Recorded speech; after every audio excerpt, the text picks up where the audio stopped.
अस्सलाम वालेकुम। मैं हूँ साकिब सैयद। आप इस टाइम देख रहे हैं देसी टीवी यूएसए। आप जैसे कि इस वक्त पे हम मौजूद हैं एहतसाब अदालत में, जहाँ पे साबिक वज़ीर आज़म मियाँ नवाज़ शरीफ के साहबजादे हसन और हुसैन जो हैं इस टाइम एहतसाब अदालत में मौजूद हैं। ये आप लाइव मनाज़र देख सकते हैं। उनकी गाड़ी भी यहाँ पे मौजूद है। हसन और हुसैन नवाज़ जो हैं वो कमरा अदालत में मौजूद हैं। उनकी समाअत ख़त्म हो गई है। उनकी जो वारंट गिरफ़्तारी है उसको मुअत्तल कर दिया गया है और वो समाअत जो है कल तक मुलतवी कर दी। डिटेल के मुताबिक वो बता चलूँ कि समाअत के दौरान जो है हुसैन नवाज़ ने कहा मुल्क में बहुत बेहतरी की गुंजाइश है। 7 साल में बहुत कुछ बदल गया है। लंदन में मेरी वालदा का जनाजा हुआ था। शहबाज शरीफ यहाँ से लंदन पहुँचे और जनाजे में शिरकत हुई। हुसैन नवाज़ का मज़ीद कहना था कि ये बात गलत है कि हमने वालदा का जनाजा नहीं पढ़ा, लेकिन इस बात का बहुत ज़्यादा दुख है कि वालदा की तदफीन में शामिल नहीं हो सके। जिसके बाद आज जैसे कि हसन नवाज़ हुसैन नवाज़ की दामी वारंट जो है वो मनसूखी पर आज समाअत हुई। एहतसाब अदालत के जज नासिर जावेद राना की अदालत में दरख्वास्त पर समाअत हुई और इसके साथ साथ जो उनकी वकील हैं काजी मिसबा अल हसन एडवोकेट, उसने कहा गुज़श्ता समाअत पर हमने दायमी वारंट गिरफ़्तारी मुअत्तल करने की इस्तदा की और मज़ीद ये भी कहा अदालत ने गुज़श्ता समाअत पर वारंट मुअत्तल कर दिए थे। काजी मिसबा अल हसन की इस्तदा की कि मुल्ज़मान ने ख़ुद को सरेंडर कर दिया और तो अब वारंट मनसूख कर दिए जाएँ।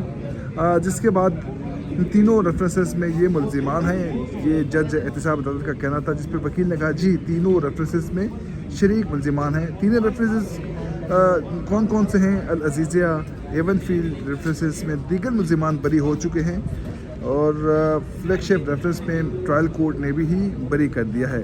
अदालत ने हसन और फिर इसके बाद हुसैन नवाज़ की दोनों की वारंट गिरफ़्तारी जो है मनसूख कर दी है। अदालत ने तीनों रेफरेंसेस में हसन और हुसैन नवाज़ के वारंट गिरफ़्तारी मनसूख कर दी है।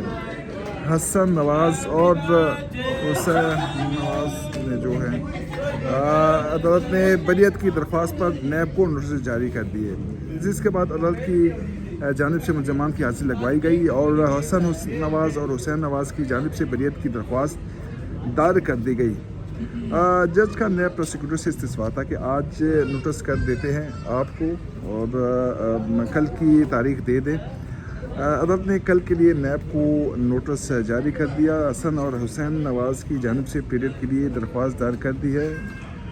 हसन और हुसैन नवाज़ की जानिब से राना मोहम्मद इरफान पीरियड मुकर्रर हो गए हैं और जबकि हुसैन नवाज़ और हसन नवाज़ की ज़मानत मंजूर कर ली गई है। एहतसाब अदालत ने 50,000 मुचलकों के हौज़ ज़मानत मंजूर कर दी है। जैसे कि अदालत ने पनामा रेफरेंसेस में हसन और हुसैन के इश्तिहारी का स्टेटस भी ख़त्म कर दिया है।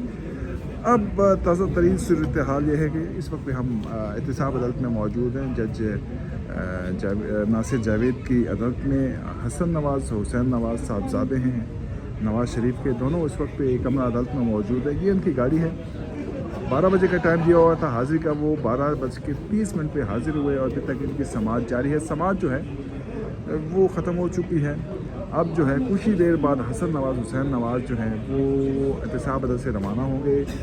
हसन नवाज़ हुसैन नवाज़ कल जो है वो लंदन से लाहौर पहुँचे और जिसके बाद आज जो है वो इस्लामाबाद एयरपोर्ट से होते हुए आज एहतसाब अदालत आए। ये तकरीबन 6 से 7 साल तकरीबन के बाद जो है लंदन से इस पाकिस्तान आए हैं, क्योंकि 3 रेफरेंसेस में जिसमें मियाँ नवाज़ शरीफ जिसको बरी कर दिया था उसमें ये भी दोनों जो बेटे हैं वो भी मुल्ज़िमान थे। अल अज़ीज़िया, फ्लैगशिप और एवनफील्ड में तीनों जो हैं वो मुल्ज़िमान थे। चूँकि ये 6 साल लंदन में मौजूद थे, वहाँ पे मौजूद ना थी, इस वजह से उनकी ज़मानत जो है वो मंजूर कर दी और ये इस वक्त पे वो जाने लगे हैं। मज़ीद डिटेल के लिए इंशाल्लाह आपसे राब्ते में रहेंगे। Houston BARK animal shelter and adoption centre में ह्यूस्टन के पालतू जानवरों के मालिकान बार्क के healthy pets healthy streets program के जरिए अपने पालतू जानवरों की देखभाल में मदद कर सकते हो। माइक्रोचिप और पालतू जानवरों को शहर में रजिस्टर करने के लिए सिटी ऑर्डिनेंस की तामील करने में आपकी मदद करेंगे। मज़ीद जानने के लिए www.houstonbark.com मुलाहिजा करें।